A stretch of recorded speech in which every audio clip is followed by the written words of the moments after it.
Hello दोस्तों, आप सभी का फिर से स्वागत है मेरे यूट्यूब चैनल द डेवलपर गुरु पे।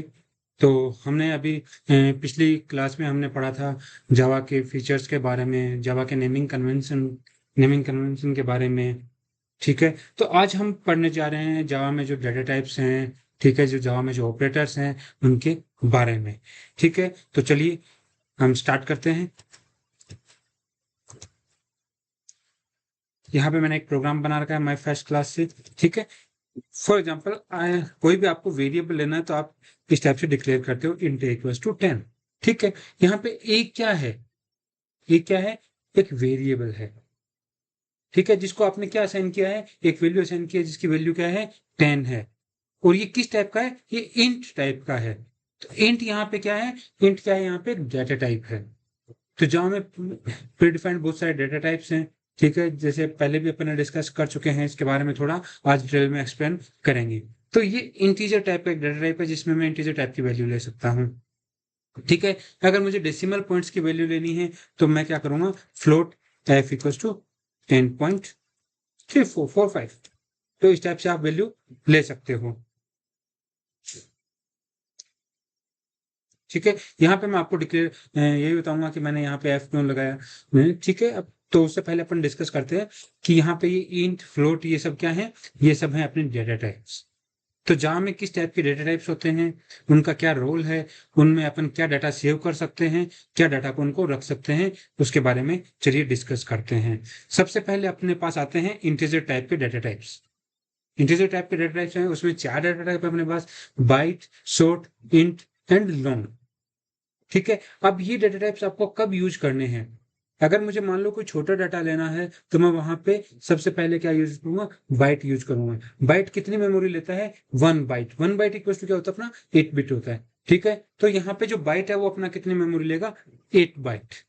शॉर्ट है, उसको मैंने यहाँ पे आपको दिख रहा होगा, मैंने लिख रखा है। शॉर्ट है वो 2 बाइट मेमोरी लेता है। इंटीजर इंट है जो 4 बाइट लेता है। एंड लॉन्ग है जो 8 बाइट मेमोरी लेता है। चलिए डिस्कस करते हैं इसके बारे में। तो सबसे पहले मेरा डेटा टाइप था byte. Byte A equal to मैंने लिख दिया 4। अगर मुझे कोई छोटा डाटा सेव करना है तो मुझे उसके लिए इंटीजर क्यों लेना है? इंटीजर कितने बाइट लेगा? 4 बाइट लेगा मेमोरी में, लोकेशन में। ठीक है, जबकि बाइट आपका क्या लेगा? ओनली सिंगल बाइट मेमोरी लेगा। ठीक है, तो आप जब भी आप डाटा ले रहे हो तो उस डाटा का, आपको वो डाटा किस साइज का हो सकता है, मैक्सिमम किस साइज का हो सकता है, उसके हिसाब से आपको डेटा टाइप को डिसाइड करना है कि मुझे बाइट लेना है, मुझे शॉर्ट लेना है। जैसे शॉर्ट लिया बी इक्वल टू मैंने कुछ भी डाटा ले लिया। ठीक है, मैंने इंटीजर लिया। मुझे कुछ और बड़ा डाटा लेना है तो मैं यहाँ पे इंटीजर ले सकता हूँ। उससे बड़ा मुझे कोई डाटा लेना है तो मैं यहाँ पे लॉन्ग ले सकता हूँ। जैसे फॉर एग्जांपल आपको किसी के अकाउंट नंबर्स वेरिएबल में रखने हैं, तो अकाउंट नंबर क्या है, अपने जो बैंक है उसमें 8 से 22 के बीच में वेरी करते हैं। तो मैं मैक्सिमम नंबर लूंगा कि अकाउंट नंबर की लेंथ कितनी होती है? 22। तो वहां पे मैं कौन किस वेरिएबल किस डाटा टाइप के साथ जाना चाहूंगा वो आप डिसाइड करोगे उसकी लेंथ के हिसाब से। ठीक है, उस डाटा में क्या वैल्यू मैक्सिमम आ सकती है, तो उसके हिसाब से जैसे अगर अकाउंट नंबर लेना है मुझे, मैं उसको लॉन्ग में लूंगा। ठीक है, अपने फोन नंबर होते हैं 10 डिजिट के, या कोई आधार की संख्या है जो 12 डिजिट की है, तो जो बड़ी संख्याएं हैं उनको अपन लॉन्ग में लेंगे। लॉन्ग सबसे बड़ा है जो कितनी डेटा मेमोरी लेता है? 8 बाइट्स लेता है। ठीक है, तो चलिए, अब जो बाइट है अपना 1 बाइट, उसकी रेंज क्या होती है? ठीक है, वो क्या करता है? 1 बाइट लेता है। 1 बाइट का मतलब उसकी रेंज क्या होती है? -128 टू +127। ठीक है, मतलब यहाँ पे मैं चलो 345 लेता हूं तो यहाँ पे एक एरर आ रही है। ठीक है, type mismatch, can not convert from int to byte. जैसे ही मैंने 345 लिखा, इसने इसको क्या दे दिया? इंटीजर दे दिया। ठीक है, और ये इसको किस में कन्वर्ट करने के लिए बोल रहा है कि मैं बाइट में कन्वर्ट नहीं कर सकता, क्योंकि जो वैल्यू आपने ली है वो किस टाइप की ली है? इंटीजर टाइप की ली है, क्योंकि वो वैल्यू इस रेंज में नहीं आती, बाइट की रेंज में नहीं आती। अब जैसे मैं 34 लेता हूं तो 34 को एक्सेप्ट कर लेगा वो। ठीक है, चलिए यहाँ पे मैं प्रिंट करता हूं। जैसे मैंने फॉर एग्जाम्पल ए को प्रिंट कर दिया तो वो क्या करेगा? उस 34 को प्रिंट कर देगा। राइट, तो यहाँ पे जो भी अपन डाटा ले रहे हैं ये सब क्या है? ये सब क्या है? इंटीजर कैटेगरी के ही हैं चारों डाटा टाइप्स। तो ये जो भी डिफॉल्ट वैल्यू देंगे अपन, वो उसके हिसाब से डिसाइड करेगा कि आपको क्या लेना है। ठीक है, अगर आपने कुछ भी बड़ा डाटा दिया, ठीक है, जैसे मान लो मैंने यहाँ पे 4 5 लगा दिया। ठीक है, तो ये शॉर्ट कितनी मेमोरी लेता है, 2 बाइट मेमोरी लेता है, जिसकी रेंज कितनी तक होती है, 32,767 प्लस में, ठीक है, -327682 प्लस 32767 तक। तो यहाँ पे मैंने जैसे ही लिया, शॉर्ट ने एक्सेप्ट कर लिया। अब फॉर एग्जांपल मैं इसको 43,000 कर दूंगा तो ये एक्सेप्ट नहीं करेगा, क्योंकि इसकी रेंज से बाहर चला गया। ये किसकी रेंज में आ गया, इंटीजर की रेंज में आ गया ये डाटा। तो क्लियर है यहाँ पे जो भी अपन डाटा लेंगे, वो उसका जब डाटा लेंगे उसके हिसाब से वो उसको डिसाइड करना है अपने को, कि अपने को इंटीजर के डाटा टाइप्स कौन से लेने हैं, कि अपने को बाइट लेना है, शॉर्ट लेना है, इंट लेना है, लॉन्ग लेना है। अब बाइट अपना 1 बाइट मेमोरी लेता है। नॉर्मली क्वेश्चन इसी में चाहता है कि वो कितनी बाइट मेमोरी लेता है। 1 बाइट है, शॉर्ट है वो अपना 2 बाइट है, इंटीजर है, इंट है वो 4 बाइट, एंड लॉन्ग 8 बाइट। सबसे बड़ी डाटा लॉन्ग के अंदर आप स्टोर कर सकते हो। क्लियर है यहाँ तक। अब अपन चलते हैं आगे next data type. Next data type अपना फ्लोट डाटा टाइप होता है। फ्लोट डाटा टाइप का मतलब जिनमें अपने को डेसिमल पार्ट लेना होता है, जिसमें अपने को फ्रैक्शन पार्ट लेना होता है। अगर मान लो मुझे कोई भी वैल्यू डालनी है, जैसे मैंने पहले भी एक पाई की वैल्यू ली थी 3.14, तो उसमें डेसिमल पार्ट आ गया, तो उसको या तो आप फ्लोट में ले सकते हो या डबल में ले सकते हो। फ्लोट है वो आपका 4 बाइट मेमोरी लेगा, डबल है वो 8 बाइट मेमोरी लेगा। फिर वही है कि आपका डाटा कितना, जितनी ज्यादा बड़ा होगा उसके हिसाब से आपको उसको डिसाइड करना है, ठीक है। अब अपन जब ये मैंने लिया कोई फ्लोट वैल्यू ली, कुछ भी float f equal to 0.345, okay. तो ये वैल्यू इसने क्या कर रखा है, इसने कि ये क्या कह रहा है, डबल को आप फ्लोट में कन्वर्ट नहीं कर सकता मैं, ठीक है। इसने क्या ले लिया बाय डिफॉल्ट, इस वैल्यू को क्या ले लिया, फ्लोट और डबल क्या है, दोनों डेसिमल पॉइंट्स लेते हैं। उसमें अगर आप कोई उसका टाइप नहीं देते हैं तो वो क्या करता है, बाय डिफॉल्ट उसको डबल लेता है, ठीक है। तो यहाँ पे अगर मुझे इसको फ्लोट रखना है तो मैं यहाँ पे क्या दूंगा, एफ देना पड़ेगा, कि मैं इसको बता रहा हूं कि ये जो वैल्यू ली है मैंने, ये किस टाइप की ली है, मैंने फ्लोट टाइप की वैल्यू ली है। क्लियर है आपको। यहाँ पे जैसे मैं एफ प्रिंट करूंगा, तो आप सोच रहे हो कि वो एफ प्रिंट होगा, नहीं वो एफ प्रिंट नहीं होगा। वो एफ सिर्फ ये बताने के लिए है कि ये फ्लोट टाइप का डाटा है, मैं इसको डबल नहीं लेना चाहता। बाय डिफॉल्ट वो फ्लोट और डबल में अगर आप कुछ भी नहीं देते हो तो बाय डिफॉल्ट उसको वो double as a double count करता है, ठीक है। अब यहाँ पे आपने मैंने बता दिया कि मेमोरी साइज फ्लोट है वो 4 बाइट लेगा और डबल 8 बाइट लेगा, ठीक है। अब जो फ्लोट की जो एक्यूरेसी है, वो जो अपना डेसिमल पॉइंट है उसके बाद 7 डिजिट तक की एक्यूरेसी है फ्लोट की, और डबल की एक्यूरेसी है वो 15 डिजिट तक है। आप फ्लोट के अंदर आप 7 डिजिट तक आप एक्यूरेट लिख सकते हो, लेकिन डबल में आप क्या कर सकते हो, 15 डिजिट तक आप एक्यूरेट लिख सकते हो, ठीक है। इसमें क्वेश्चन यही आ सकता है कि फ्लोट और डबल में अगर आप डाटा टाइप डिसाइड नहीं करते हो तो वो बाय डिफॉल्ट कौन सा डाटा टाइप लेगा, तो उस केस में वो डबल डाटा टाइप लेगा, इसका ध्यान रखें, ठीक है। अब आगे चलते हैं कैरेक्टर डाटा टाइप। तो अपने पास यहाँ पे एक कैरेक्टर डाटा टाइप भी है। कैरेट मैंने ले लिया सी एच इक्वल टू, यहाँ पे आप क्या कर सकते हो, सिंगल कैरेक्टर ले सकते हो। क्या ले सकते हो, सिंगल कैरेक्टर। एक चीज यहाँ पे नोटिस करने वाली बात है कि जो अपना कैरेक्टर है वो यहाँ पे 2 बाइट मेमोरी लेता है। 2 बाइट का मतलब 1 बाइट अगर मेमोरी लेता है तो अपनी रेंज क्या रहती है, ठीक है। अपनी रेंज आपने देखा होगा कि अगर आप जो अपना बाइट है वो 1 बाइट लेता है तो उसकी रेंज रहती है -128 टू +127, ठीक है। और अपना जो शॉर्ट है वो 2 बाइट लेता है तो उसकी रेंज रहती है अपनी 32767, मतलब 32,767 तक रहता है उसकी रेंज। तो यहाँ पे करेक्टर्स में लेने का 1 बाइट लेने का मतलब आप उसमें 256 करेक्टर्स तक ले सकते हैं अगर आपने 1 बाइट लिया है तो यहाँ पे जो करेक्टर है वो 2 बाइट ले रहा है। 2 बाइट का मतलब वो एक तरह से क्या कर रहा है, 65,000 डाटा, 65,000 करेक्टर ले सकता है। लेकिन क्या सही में इतने करेक्टर्स हैं? अगर मैं इंग्लिश की बात करूं तो इंग्लिश में अपने पास 26 कैरेक्टर्स होते हैं। अल्फा जो न्यूमेरिक है वो अपने 0 to 9 10 वो हो गए, बाकी कैरेक्टर्स ले लेते हैं तो भी विद इन 100 अपने सारे कैरेक्टर्स खत्म हो जाते हैं, ठीक है। तो अपने जो 1 बाइट की जो रेंज है 256, उसके अंदर सारे कैरेक्टर्स आ सकते हैं। लेकिन फिर भी कैरेक्टर को यहाँ पे जावा में 2 बाइट्स दी गई है। ऐसा क्यों? क्योंकि जावा क्या करती है, यूनिकोड को सपोर्ट करती है। यूनिकोड मतलब कि जावा में आप किसी भी टाइप का कैरेक्टर्स लिख सकते हो, किसी भी लैंग्वेज का, तो उसने नॉट ओनली इंग्लिश, आप हिंदी हो, आपकी जो भी स्टैंडर्ड लैंग्वेजेस है यूनिकोड में, जैसे फ्रेंच भी आती है, जापानीज भी आती है, ठीक है, उसमें जो भी आपकी इंग्लिश है, इंग्लिश भी यूएस है, ईएनयूएस अपन यूज करते हैं, या ऑस्ट्रेलिया की इंग्लिश है, या किसी भी टाइप का कैरेक्टर्स है, उन सबको सपोर्ट करता है। तो वो सारे कैरेक्टर्स अगर अपन मिला लेते हैं, ठीक है, तो उसको हम जैसे इंटरनेशनलाइजेशन बोलते हैं या लोकलाइजेशन बोलते हैं कि भाई सारी लैंग्वेजेस को सपोर्ट करता है, तो उन सब के कैरेक्टर्स मिला लेते हैं तो कैरेक्टर्स 1000-1500 से ऊपर जाते हैं। तो इसलिए ये 1 बाइट के अंदर फिट नहीं बैठता, इसलिए कैरेक्टर की 2 बाइट रखी गई है, क्योंकि ये क्या करता है, यूनिकोड को सपोर्ट करता है। यूनिकोड मतलब हर एक टाइप की लैंग्वेज को सपोर्ट करता है। क्लियर है यहाँ पे कि ये भी आ सकता है कि कैरेक्टर्स कितनी मेमोरी लेता है। तो नॉर्मली लोग कंफ्यूज होते हैं कि सिंगल कैरेक्टर लेगा तो 1 बाइट होगा, नहीं, कैरेक्टर्स हमेशा हमारी 2 बाइट्स मेमोरी लेगा। ठीक है, उसके बाद एक डाटा टाइप अपना बूलियन। मैं कोई भी वेरिएबल ले लेता हूं एच। यहाँ पे बूलियन अपनी 2 टाइप की वैल्यू लेता है, या तो ट्रू होगी या वो फॉल्स होगी। बूलियन डाटा टाइप में 2 ही वैल्यू होती है, 0 या 1। अब 0 किसको रिप्रेजेंट करता है, फॉल्स को, और 1, जैसे मैं यहाँ पे कमेंट लिख देता हूं, 0 किसको सपोर्ट, 0 का मतलब फॉल्स एंड 1 का मतलब ट्रू। तो यहाँ पे जो बूलियन है वो 0 और 1 तो ही वैल्यूज लेता है।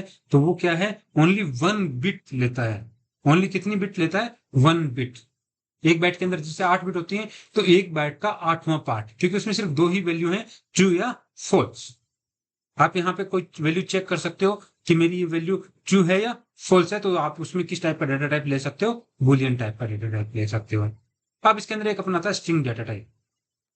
ठीक है, स्ट्रिंग अपनी क्या, एक स्ट्रिंग क्लास भी है।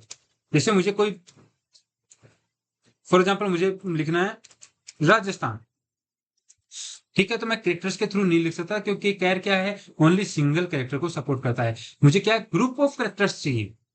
स्ट्रिंग क्या है, ग्रुप ऑफ कैरेक्टर्स। मुझे यहाँ पे स्ट्रिंग में क्या चाहिए, ग्रुप ऑफ कैरेक्टर्स। तो मैं क्या करता हूं, उसको एज ए स्ट्रिंग लेता हूं। तो स्ट्रिंग क्या डाटा टाइप है, स्ट्रिंग तो क्लास है जावा की। जावा के अंदर जितनी भी क्लासेस हैं वो as a user defined data types के तरह काम करती हैं। ठीक है, उसमें से एक है अपनी स्ट्रिंग क्लास। अब स्ट्रिंग के मेथड्स भी हैं, स्ट्रिंग के अंदर बहुत सारी चीजें भी हैं। तो स्ट्रिंग को जैसे आपको सब स्ट्रिंग करना हो, लेंथ निकालनी हो स्ट्रिंग की, उनके बारे में अपन एक अलग से सेपरेट वीडियो बनाऊंगा मैं स्ट्रिंग के ऊपर, उसके अंदर अपन बात करेंगे स्ट्रिंग की। भाई स्ट्रिंग कांस्टेंट पुल भी आएगा उसके अंदर। तो स्ट्रिंग बफर, स्ट्रिंग बिल्डर का एक अलग से सेपरेट वीडियो रहेगा, अपन उसके अंदर डिस्कस करेंगे स्ट्रिंग डाटा टाइप के बारे में। तो इतना ध्यान रखना है कि स्ट्रिंग क्या है, एक ग्रुप ऑफ कैरेक्टर्स। और जो जावा के अंदर जितने भी क्लासेस हैं वो यूजर डिफाइंड डाटा टाइप्स हैं। तो मोस्टली ये डाटा टाइप्स अपने यहाँ पे जावा के अंदर हैं। अगर किसी को कोई भी डाउट्स है तो आप क्वेश्चन डाल सकते हो। यहाँ पे मैंने आपको बता दिया कि ये मेमोरी कितनी लेते हैं। बाइट है वो अपना 1 byte, 2 byte, short integer 4 byte, long 8 byte, float के अंदर है फ्लोट 4 बाइट, डबल 8 बाइट। ठीक है, चलिए अब आगे बढ़ते हैं। अब इसके अंदर जो वैल्यू अपन स्टोर करते हैं, जैसे यहाँ पे मैंने बाइट ए इक्वल टू 34 लिया, ठीक है, तो ए क्या यहाँ पे वेरिएबल है। ठीक है, तो ये 34 ए के अंदर अपने जो असाइन किया, इसको अपन नॉर्मली लिटरल्स भी बोलते हैं। इसको क्या कहते हैं अपन, नॉर्मली लिटरल्स भी कहते हैं। ठीक है, सभी को क्लियर है डाटा टाइप्स के। चलिए अब आगे बढ़ते हैं ऑपरेटर्स पे।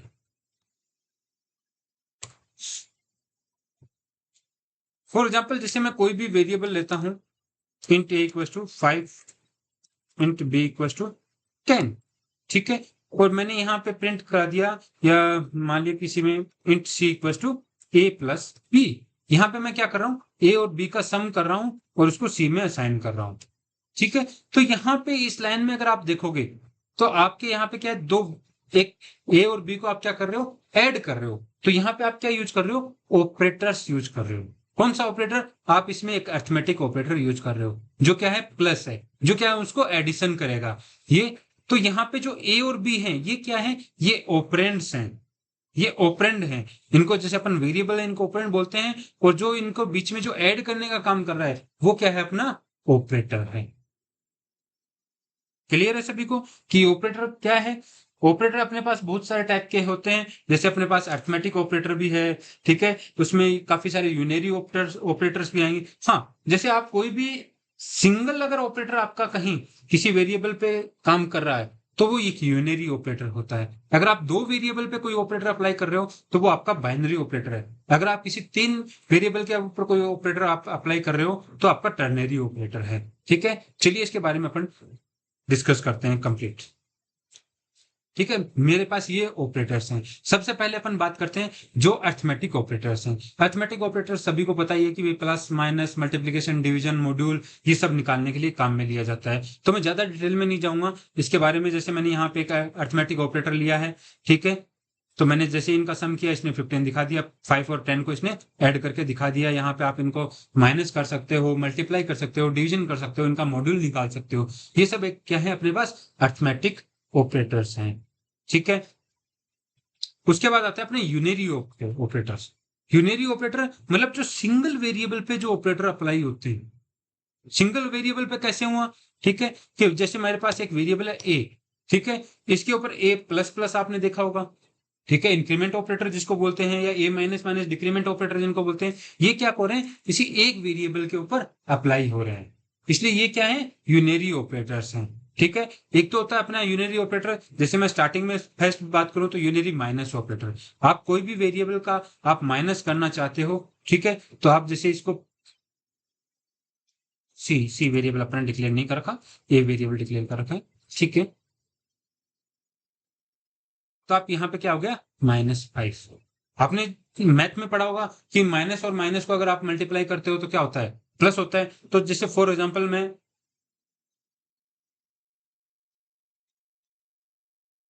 ये मेरा -a है, सॉरी, ठीक है, इसके पहले भी मैंने एक माइनस और कर दिया, तो क्या होगा, अब ये क्या रिजल्ट देगा, चलिए देखते हैं। ये 5 रिजल्ट देगा, किसका, प्लस का, क्योंकि माइनस और माइनस क्या हो गए, प्लस हो गए। ये तो मैथमेटिकल्स हैं, ज्यादा मैं डिटेल में इनमें जाऊंगा नहीं। ठीक है, तो ये यूनरी ऑपरेटर जो यूनरी माइनस ऑपरेटर है। ठीक है, आगे के तो दो ऑपरेटर हैं, इंक्रीमेंट ऑपरेटर और डिक्रीमेंट ऑपरेटर, ये थोड़े अच्छे हैं। चलिए इन पे बात करते हैं। ठीक है, आप इंक्रीमेंट कैसे कर सकते हो, एक आप कर सकते हो ए प्लस प्लस। इसके अंदर क्या होगा, ए है, उसके अंदर आप क्या कर रहे हो, इंक्रीमेंट कर रहे हो। ठीक है, अभी अगर मैं ए को प्रिंट कराऊंगा तो क्या प्रिंट होगा, 6 प्रिंट होगा, क्योंकि आपने ए में क्या कर दिया, इंक्रीमेंट कर दिया। ठीक है, आप इसको पोस्ट इंक्रीमेंट बोलते हैं, और एक होता है प्री इंक्रीमेंट, कि आपने पहले इंक्रीमेंट किया फिर आपने ए में वैल्यू असाइन कर दी। तो यहां पे अगर मैं ए की वैल्यू 5 है, यहां पे ए की वैल्यू 5 थी, उसके बाद मैंने इंक्रीमेंट कर दिया, क्या वैल्यू हो गई कि 6। अब यहाँ पे क्या है, पहले मैंने इंक्रीमेंट कर दिया तो ए की वैल्यू क्या हो गई 7, और ए को असाइन हो गई 7। तो अभी अगर अपन बात करें तो वैल्यू ए का क्या आएगा, 7। क्लियर है सभी को। चलिए अब इसको ऐसे ना देख के एक प्रोग्राम में मैं करता हूं ए प्लस प्लस। मैंने क्या किया, प्रिंट किया है ए प्लस प्लस को, तो इस केस में क्या होगा, इस केस में आप बताओ मुझे क्या हो सकता है। इस केस में आपका आया 5। 5 क्यों आया, क्योंकि पहले इसने क्या किया, ए को प्रिंट कर दिया और फिर ए को इंक्रीमेंट किया। अब अगर मैं नीचे ए को प्रिंट कराता, अगर मैं नीचे ए को प्रिंट कराता तो ए क्या प्रिंट होता, 6 प्रिंट होता। कैसे, यहां पे ए की वैल्यू 5 प्रिंट होगी पहले, क्योंकि मैंने पोस्ट इंक्रीमेंट ले रखा है, तो पहले ए की वैल्यू प्रिंट होगी फिर उसमें इंक्रीमेंट होगा, और ए की वैल्यू क्या आ जाएगी यहाँ पे 6, और यहाँ पे ए की वैल्यू क्या रहेगी 5। ये थोड़ा सा देखने वाली चीज है। ठीक है, अब भी अगर मैं सेम करूं मैं प्री इंक्रीमेंट के साथ, तो प्री इंक्रीमेंट में क्या होगा, यहाँ पे पहले इंक्रीमेंट होगा फिर ए की वैल्यू प्रिंट होगी। पहले क्या होगा, इंक्रीमेंट होगा, तो 5 में पहले इंक्रीमेंट हो गया, क्या ए की वैल्यू क्या होगी 6 होगी। अब ए यहाँ पे क्या 6 प्रिंट होगा, और आगे भी ए की वैल्यू क्या रहेगी 6 रहेगी। ठीक है, दोनों जगह 6 एंड 6। क्लियर है सभी को। चलिए ऐसा ही सेम केस है जो डिक्रीमेंट ऑपरेटर अपना। ठीक है, अगर अपन ए माइनस माइनस लेते हैं तो ये पोस्ट डिक्रीमेंट है, माइनस माइनस ए लेते हैं तो प्री डिक्रीमेंट है। प्री डिक्रीमेंट में पहले वैल्यू डिक्रीमेंट हो जाएगा और फिर उसके बाद वो वैल्यू आप उसको असाइन होगा, जबकि पोस्ट डिक्रीमेंट में पहले वैल्यू असाइन होगा फिर आपका डिक्रीमेंट होगा। ठीक है, इसके ऊपर एक छोटा सा मैं क्वेश्चन आपसे, चलो जो भी देख रहे हैं वो उसी टाइम ऑन द स्पॉट उसका आंसर देने की कोशिश करें कि वो आंसर सही दे पा रहे हैं या नहीं दे पा रहे। जैसे मैंने एक वेरिएबल लिया, एक a इक्वल टू 1 और b इक्वल टू मैंने ले लिया 5। ठीक है, अब यहां पे मैंने क्या किया, a इक्वल टू कर दिया मैंने प्लस प्लस b। ठीक है, अब मैं यहां पे a और b प्रिंट करा रहा हूं, तो आपके अकॉर्डिंग क्या प्रिंट होना चाहिए आप बताओ मुझे। ठीक है, उसमें आप अपना 5 मिनट सेकंड का समय देता हूं मैं, चलिए आप उस टाइम सोच लें। चलिए अब स्टार्ट करते हैं अपन। यहाँ पे a की वैल्यू क्या है 1 है, b की वैल्यू 5 है। यहाँ पे क्या हुआ, पहले b का इंक्रीमेंट हुआ, b की वैल्यू क्या हो गई पहले यहाँ पे 6 हो गई। ठीक है, b की वैल्यू क्या हो गई 6 और फिर वो a को असाइन हो गई। b की वैल्यू 6 किसको असाइन हो गई, a को, तो a और b की दोनों की वैल्यू क्या आएगी 6 आएगी। इस टाइप के क्वेश्चन में अगर किसी को भी डाउट है तो आप क्लियर कर सकते हो मुझे कमेंट्स डाल के, या किसी भी टाइप का क्वेश्चन आपको किसी भी टाइप का डाउट होता है तो आप क्लियर कर सकते हो। तो ये अपने पास क्या है, जो इंक्रीमेंट ऑपरेटर्स हैं या डिक्रीमेंट ऑपरेटर हैं उसको आपको क्लियर होगा मेरे हिसाब से। ठीक है, चलिए नेक्स्ट अपन बात करते हैं असाइनमेंट ऑपरेटर की। ठीक है, असाइनमेंट ऑपरेटर अपन ने यहाँ पे यूज किया हुआ है। ठीक है, ये जो ऑपरेटर है ये क्या है, असाइनमेंट ऑपरेटर है। आप 1 किसको असाइन कर रहे हो, ए को असाइन कर रहे हो। 5 किसको असाइन कर रहे हो, बी को। यहां पे जो बी की इंक्रीमेंट वैल्यू है वो आप किसको असाइन कर रहे हो, ए को। तो ये क्या है आपका असाइनमेंट ऑपरेटर, किसी वैल्यू को किसी वेरिएबल को असाइन करना। ठीक है, अब अपन बात करते हैं रिलेशनल ऑपरेटर। रिलेशनल ऑपरेटर अपने पास जो कंडीशंस में यूज आते हैं कि ग्रेटर देन है, ग्रेटर देन इक्वल है, लेस देन इक्वल्स टू है, या नॉट इक्वल्स है, या डबल इक्वल है। ठीक है, ये अपने पास 6 टाइप के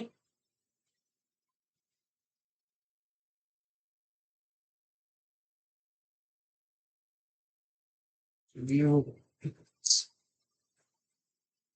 ठीक है, वो स्क्रीन गायब हो गई। चलिए कोई बात नहीं, मैं यहाँ पे आपको बताता हूँ कि जो अपने जो वेरिएबल ये जो अपन जो रिलेशनल ऑपरेटर यूज कर रहे थे, लेस देन ग्रेटर देन, ये कहाँ यूज आते हैं, जब आपको कंडीशन स्पेसिफाई करनी हो। ठीक है, जैसे फॉर एग्जांपल मैंने यहाँ पे दे दिया if,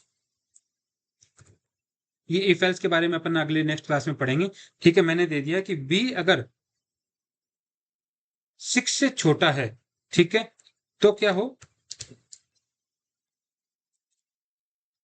be less than 6 else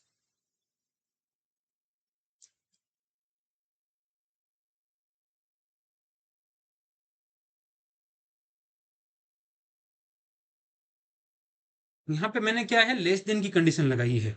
ठीक है, तो यहाँ पे जो बी की वैल्यू मैंने दी है वो क्या है 5 है, तो वो क्या है 6 से, इफ एल्स में क्या होता है कि भाई अगर ये कंडीशन ट्रू होती है तो आपका ये एग्जीक्यूट होगा, नहीं तो ये एग्जीक्यूट होगा। इसके बारे में डिटेल से आगे पढ़ेंगे अपन। ठीक है, तो ये कंडीशन के लिए यूज किया जाता है अपने कौन से रिलेशनल ऑपरेटर। अगर वो लेस देन है, 6 से लेस देन है तो अपना बी इज लेस देन 6 आएगा, नहीं तो ग्रेटर देन 6 आएगा। यहाँ पे क्या है, B is less than 6। For example मैंने इसकी वैल्यू 7 कर दी, 7 कर दी, तो क्या बी 6 से छोटा है, नहीं, बी 6 से छोटा नहीं है। या मैं चलिए इसको 6 दे देता हूं, तो क्या बी 6 से छोटा है, नहीं, बी इक्वल है 6 के, लेकिन इक्वल की कंडीशन यहाँ पे नहीं लिखी हुई है। यहाँ पे अपन जो लेस देन कंपेयर कर रहे हैं, तो लेस देन कंपेयर कर रहे हैं तो ये कहां पे जाएगा, ये एल्स के अंदर जाएगा। ठीक है, बी इज ग्रेटर देन और इक्वल टू 6, कि बी या तो 6 से बड़ा है या इक्वल टू 6 है। ठीक है, ऐसे ही अपन लेस देन इक्वल्स टू लगा देते, इक्वल्स टू लगा देते, तो क्या होती है अपनी, कि अगर 6 से छोटा या 6 के इक्वल है, ठीक है, दोनों केस में ये एग्जीक्यूट होता, तो अभी 6 के इक्वल है तो अपना बी इज लेस देन 6 और इक्वल टू 6, यहां पे कंडीशन ट्रू हो गई। ऐसे ही अपना ग्रेटर देन होता है और ग्रेटर देन इक्वल्स होता है, कि अगर बी 6 से बड़ा है, चलिए अपन बी 6 से बड़ा है क्या, नहीं है, 6 से इक्वल है, तो अपना एल्स पार्ट एग्जीक्यूट होगा, बी इज ग्रेटर देन 6। ठीक है, चलिए ग्रेटर देन इक्वल्स होता है अपना, उसके अलावा कौन से होता है? Equal equal. इक्वल इक्वल क्या करेगा? दोनों को कंपेयर करेगा कि दोनों इक्वल हैं या नहीं है। कौन से? जो इधर जो कंडीशन आपने जो वैल्यू डाली है वो इधर जो वेरिएबल में वैल्यू है, इन दोनों को कंपेयर करेगा। अपने पास दो ऑपरेटर होते हैं, एक असाइनमेंट ऑपरेटर और एक इक्वल इक्वल ऑपरेटर।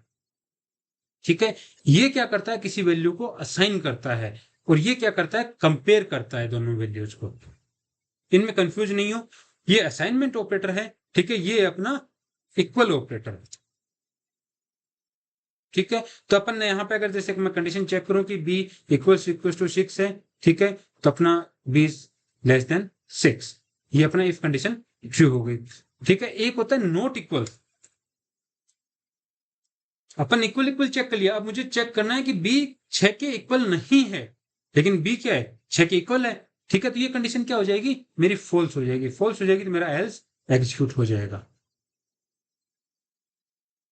तो मैंने 6 के 6 केस बता दिए, less than equal, greater than equal, ठीक है, और double equal and not equal. Clear है सभी को यहां तक का? ठीक है, अब अपने पास आते हैं लॉजिकल ऑपरेटर्स। लॉजिकल ऑपरेटर्स कौन से होते हैं? ठीक है, अपन लिखते हैं एंड, और एंड नॉट। ये तीन अपने पास क्या है? ये किस यूज में आते हैं? ये अपने के पास जब मल्टीपल कंडीशंस हो तब। चलिए मैं एक वेरिएबल और ले लेता हूं, इंट a इक्वल टू 10। यहां पे मैं मल्टीपल कंडीशन लिखनी है मुझे। a है अगर वो 5 से बड़ा है, एंड b है वो भी 5 से बड़ा है। यहां पे मेरे पास दो कंडीशन है, ठीक है, तो दोनों कंडीशन अगर ट्रू होंगी, एंड का केस क्या होता है? एंड के केस में क्या होती है? एंड तब भी ट्रू होता है जब बोथ कंडीशन ट्रू हों।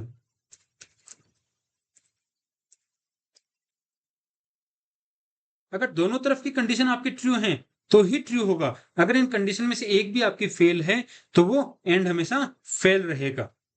एंड के केस में ट्रू कब होगा? जब आपकी बोथ कंडीशन ट्रू होंगी। ठीक है, अपन नेक्स्ट बात करते हैं और की। और ट्रू कब होगा? जब दोनों में से एक भी कंडीशन ट्रू है।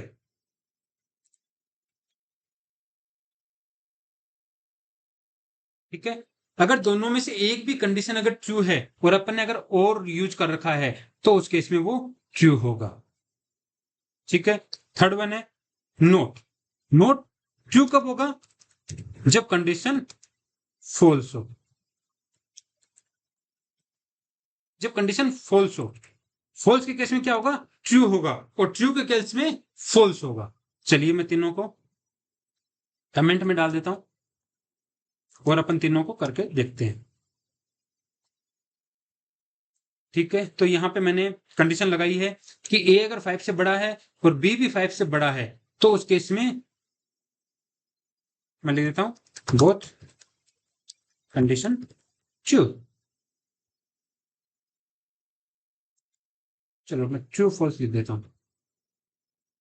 चलिए, तो यहां पे क्या मेरी दोनों कंडीशन ट्रू हैं, और एंड के अंदर ट्रू कब होगा? जब दोनों कंडीशन आपकी ट्रू होंगी।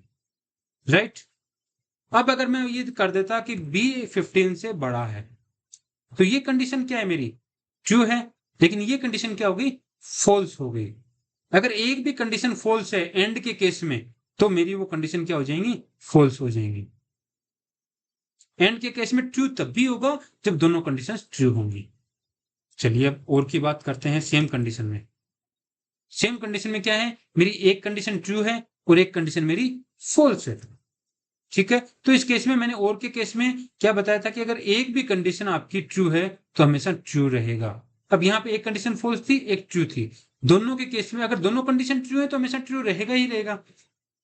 और के केस में अगर एक कंडीशन भी ट्रू है तो ट्रू रहेगा, लेकिन अगर दोनों कंडीशन फेल हैं, जैसे मैंने दे दिया कि ए अगर 15 से बड़ा है और बी भी 15 से बड़ा है, तो इस केस में दोनों कंडीशन मेरी फॉल्स होगी, तो उसी केस में वो और फॉल्स होगा। क्लियर है सभी को? अब नोट,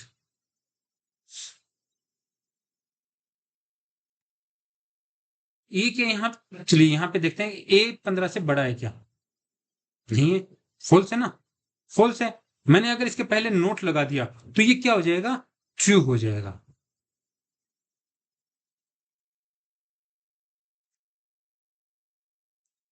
जो मेरी कंडीशन है यहाँ पे, एज ग्रेटर देन 15, ये क्या है, फॉल्स है। फॉल्स है तो वो किस में जाना चाहिए था, एल्स में, लेकिन मैंने इसके पहले क्या लगा दिया, नोट लगा दिया। नोट क्या करेगा, अगर फॉल्स है तो ट्रू कर देगा, ट्रू है तो फॉल्स कर देगा। यहाँ पे मेरी कंडीशन फॉल्स थी, उसको इसने क्या कर दिया, ट्रू कर दिया।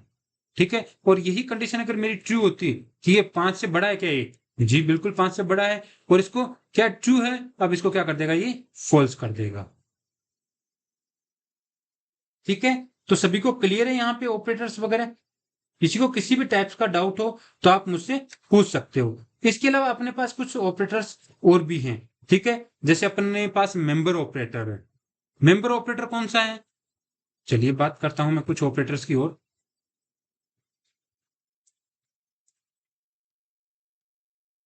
ठीक है, मेंबर ऑपरेटर कौन सा है, ये जो डॉट है इसको क्या बोलते हैं, मेंबर ऑपरेटर बोलते हैं। मेंबर ऑपरेटर क्या करता है, ठीक है, मेंबर ऑपरेटर आपके जो क्लास है, आपको किसी क्लास का कोई वेरिएबल कॉल करना है, या मुझे ऑब्जेक्ट के थ्रू किसी क्लास का मेथड कॉल करना है, तो मैं किसके थ्रू कॉल कर सकता हूं, डॉट ऑपरेटर के थ्रू। ये इसको क्या बोलते हैं, मेंबर ऑपरेटर बोलते हैं। ठीक है, इसके अलावा एक अपना था इंस्टांस ऑफ। चलिए मैं यहाँ पे मेरी फर्स्ट क्लास है, इसका एक इंस्टांस क्रिएट करता हूं।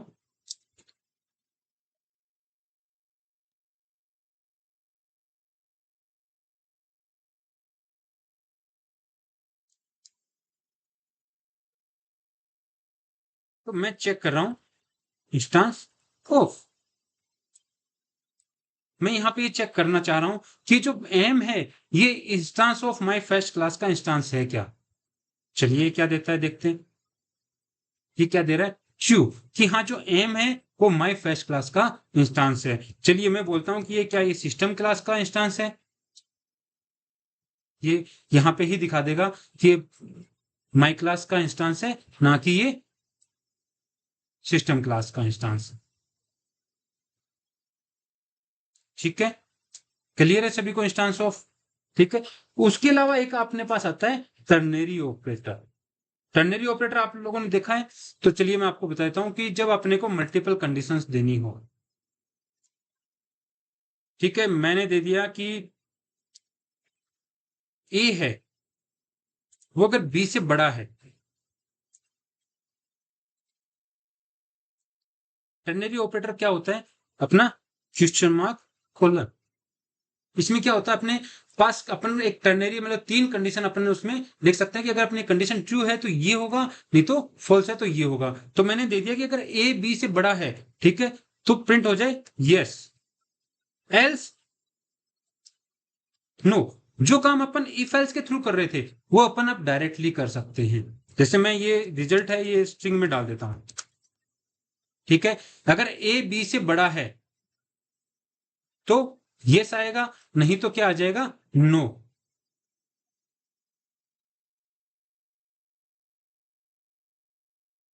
मैंने कुछ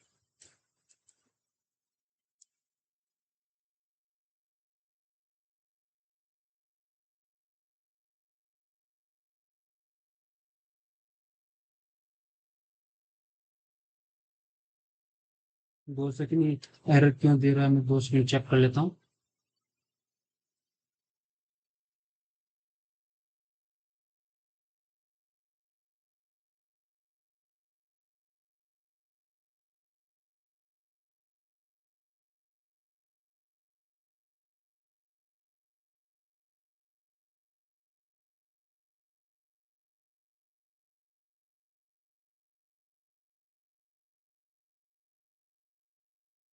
ओके ओके ओके, मैंने नीचे ये लिख रखा है, इस वजह से एरर दे रहा था। ठीक है,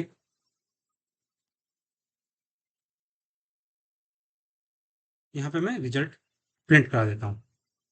ठीक है, वो मैंने नीचे आप ऐसे स्ट्रिंग लिख दी थी, उस वजह से वो सिंटैक्स एरर आ रही थी।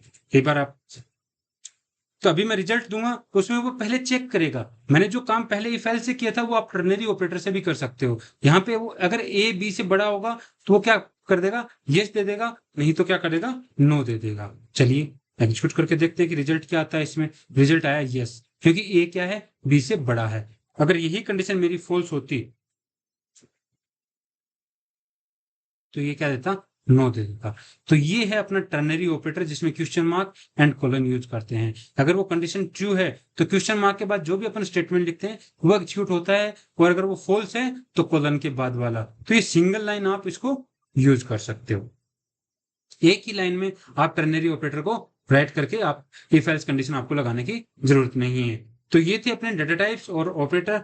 ठीक, किसी भी टाइप का आपको डाउट है तो आप कमेंट्स में डालिए, उस पर हम बात करेंगे कमेंट्स में। ठीक है, किसी भी टाइप के क्वेश्चन। और जब ये क्लासेस खत्म हो जाएंगे उसके बाद मैं आपको क्वेश्चंस भी करवाऊंगा जो प्रोग्रामर से रिलेटेड हैं, जो प्रोग्रामर से रिलेटेड आ सकते हैं, जिनमें पॉसिबिलिटी है या जिस लेवल के आ सकते हैं। ठीक है, चलिए, और चैनल को सब्सक्राइब कर दीजिए, लाइक एंड बेल आइकन भी दबा लीजिए, तो आपको क्या है, टाइम टू टाइम वीडियोस की अपडेट मिलती रहेगी। ठीक है, okay, thank you for your support, thanks to all.